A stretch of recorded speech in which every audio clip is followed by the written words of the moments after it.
It's okay for me to be out here? I'm not going to mess up your filming. Okay. All right, thank you. I'd just rather not be at the podium. John, you set up my talk beautifully, talking about religious multiculturalism, which is now an aim of allied, disparate religious traditions. So the theme is, why is the inclusion of creationism and intelligent design still a viable proposal for American biology curricula? Well, this is the reason we usually give, is because Americans are so scientifically illiterate. This was a 2006 survey done in Science magazine, was done by Eugenie Scott, among other people, that showed that among the 34 countries surveyed, we are second only to Turkey in the number of adults who reject evolution. Okay, but now that's the traditional explanation, but I'm going to show you another one. I'm going to take this to another level, which ties in beautifully with what John was, there we are, with what John was saying. In other words, I want to show you that creationism, intelligent design is simply the logistical contribution of a certain group of people within a much larger effort, okay? And which is only incidentally about creationism. And so I'm going to use Molly Ivins used to say that Texas was the incubator for every bad political idea anybody ever had. Well, Louisiana is where we put them all into action, right? Okay. So in 2008, Bobby Jindal signed the Louisiana Science Education Act, which is a stealth creationism law. And I'm not going to take you through it in great detail because I want to get onto some other things. But what the law does is to use the ruse of critical thinking to target evolution, the origin of life, global warming, and human cloning. All the bad stuff that the religious right doesn't like. And if you want to see an analysis of the law, you can go to my website. Actually, it's the website for the Louisiana Coalition for Science, but I'm the only one who ever does anything on it.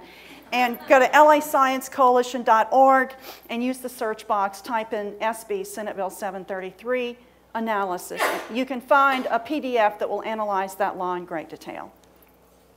And of course, you all know who the Discovery Institute people are. They were very much involved. The Louisiana Law is a version of their model bill that they were promoting in different states around the country, so they were very heavily invested in this through their creationist wing, the Center for Science and Culture. But they were working with the Louisiana Family Forum, which is an arm of Focus on the Family in Louisiana. It's the Louisiana affiliate. Gene Mills is the executive director. I'm going to say a lot about him. One of the co-founders, who now calls himself a consultant, is Darrell White, a former Baton Rouge City Court judge. And their website announces their mission to persuasively present biblical principles in the centers of influence. Well, the center of influence for the Louisiana Family Forum is just a few blocks from their office. It's the Louisiana State Capitol, and the fourth floor, the governor's office. So they worked with a number of senators, and they got this bill passed. They're the senators, you don't have to worry about who they are. But Gene Mills and Darrell White were the chief engineers of this legislation, working with the Discovery Institute in Louisiana. And if you want to know about the Discovery Institute, here we go, shameless promotion again. You can learn about them in the book that I did with Paul Gross, Creationism's Trojan Horse. But you can also download from the Center for Inquiry website the paper that I wrote for them. It's called Understanding the Intelligent Design Creationist Movement, Its True Nature and Goals. You don't even have to pay for that. You can get it for free, right? And I think it's still up, so you can get it. So what I want to talk about is how Gene Mills, working through the Louisiana Family Forum, has acquired an extremely, he's probably one of the, that is probably the most powerful political, non-oil and gas related political interest group in the state, okay? And so Gene Mills and Darrell White worked with Ben Nevers, who was the senator who sponsored the bill. They worked with the Discovery Institute. They had a guy, Representative Frank Hoffman in the House of Representatives, who helped them. And they had a point man on the Louisiana Board of Elementary and Secondary Education. But the linchpin was Bobby Jindal. He was the key to this whole plan, because the legislation would have been useless if they had not had a governor that they knew would sign it, and they knew that he would, and you're going to see why they knew he would.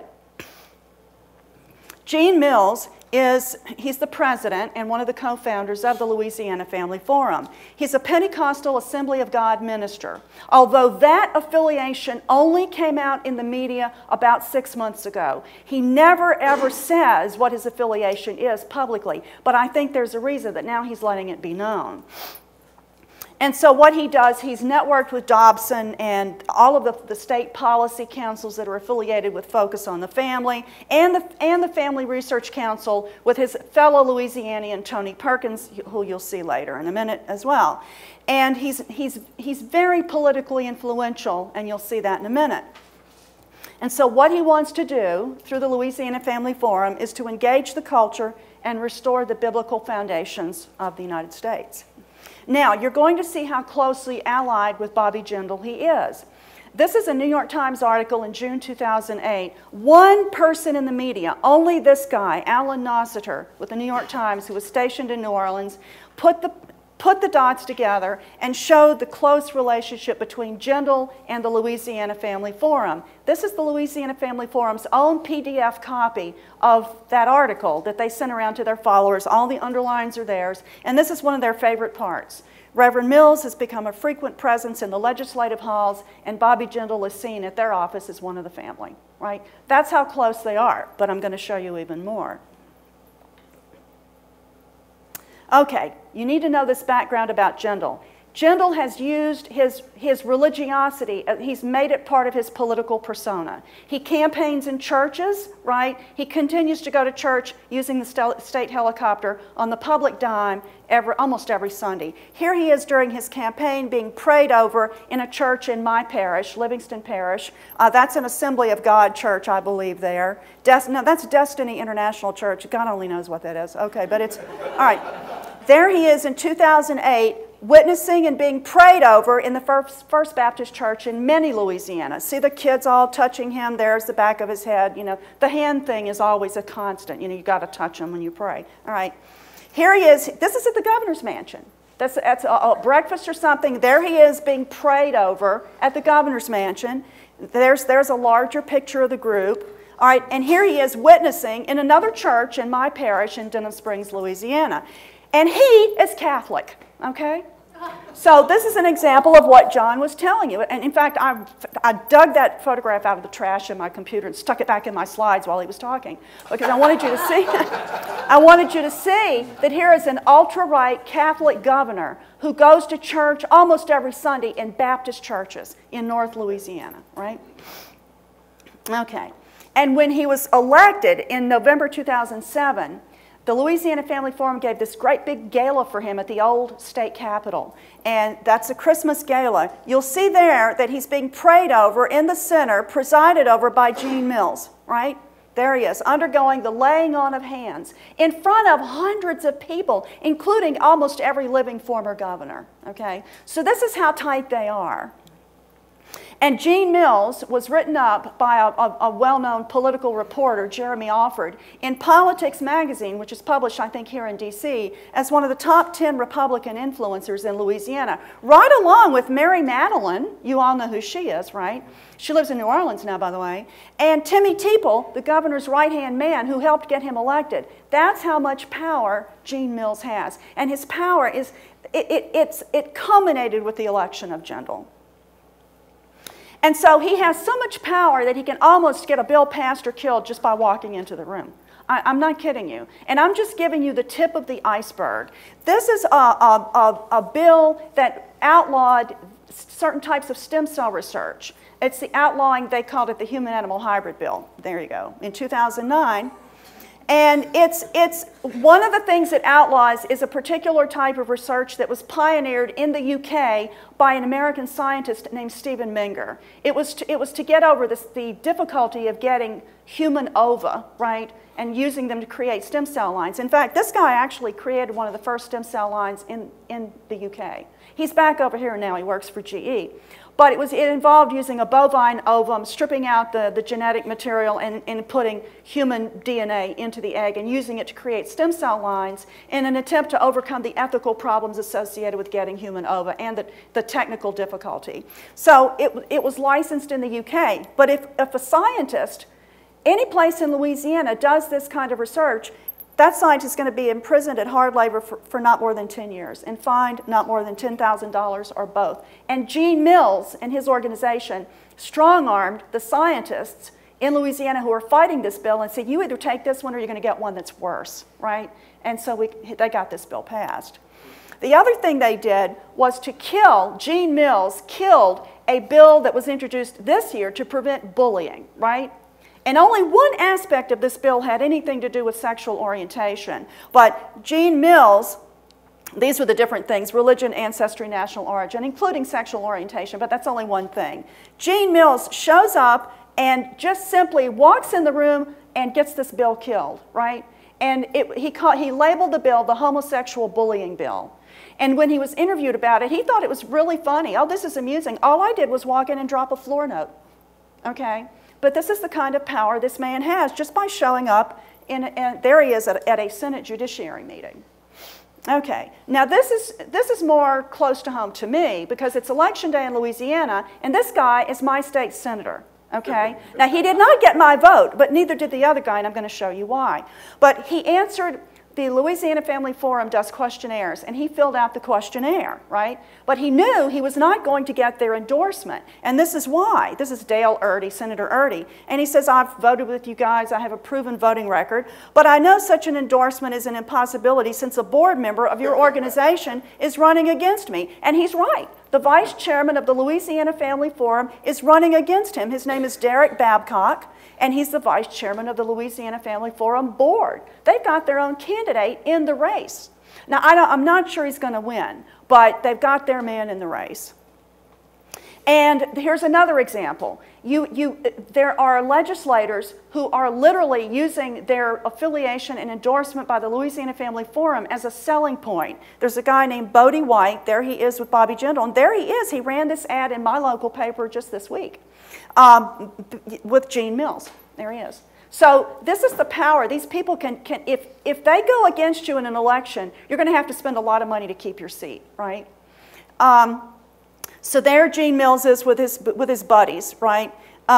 Tony Perkins, who's buddies with Bobby Jindal, runs the Family Research Council. And there is Bobby Jindal at the Legislative Awards dinner that the Family Forum does every single year. And he goes almost every year. He's missed one or two when he was out raising money or something. But they're all three working together, right? And the Louisiana Family Forum puts out a legislative scorecard, right? And they score very high the people who vote their way and very low the people who don't. They give out Patrick Henry Awards. I think that's the little bust of Patrick Henry every year after the end of the session. And they give out awards to legislators who are pro-family. And there's Tony Perkins. He did a video congratulating them on all of this, influence that they've acquired. And here they're giving their Gladiator Award this year at the Legislative Award dinner to Kyle Duncan, who's the appellate chief for the Louisiana Department of Justice. Now, why is he getting this award? Because he was the person who helped argue against the law in Louisiana that was designed to prohibit, that this man here, Oren Adar, he and his partner, they live in California, but they adopted they were in New York at the time. They adopted a baby born in Shreveport, and they wanted both of their names put on the baby's a birth certificate. And the state of Louisiana would only put one father's name, and a law was passed to prohibit gay couples from having both of their names on the baby's birth certificate. Well, this guy here argued the state's case against that in the court. And here's the kitschy wooden gladiator sword that they gave him with his name on it and everything. So they are cultivating some of the highest levels of power in the state. Okay, and there they are. Gene Mills was in Washington last year praying over they had a leadership academy for young people, praying over Representative John Fleming from Louisiana, the guy who said on national TV that after he pays all his bills, he only has $400,000 left to live on. Okay, and here is Mills delivering the opening prayer in May of this year on the House of Representatives here in D.C. Okay. Now, they branched out. They had some kind of meeting called the Consequences of Truth meeting earlier this year. In fact, it was in August, I believe. Yeah, August. timed to coincide with the American Legislative Exchange Council meeting in New Orleans. I can guarantee you that they were at that meeting helping to write legislation.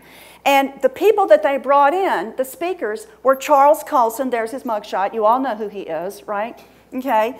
Robert George, who's used to be on George W. Bush's Bioethics Council. He runs the James Madison Program in American Ideals and Institutions at Princeton University. It's kind of a right-wing think tank, you know, for cultivating like-minded people, giving them fellowships and you know, some status as a result of this. And also Timothy George, who's a dean at the Beeson Divinity School and editor of Christianity Today. So they're bringing in people from out of state, and I think they're bringing these people in to influence the writing of legislation.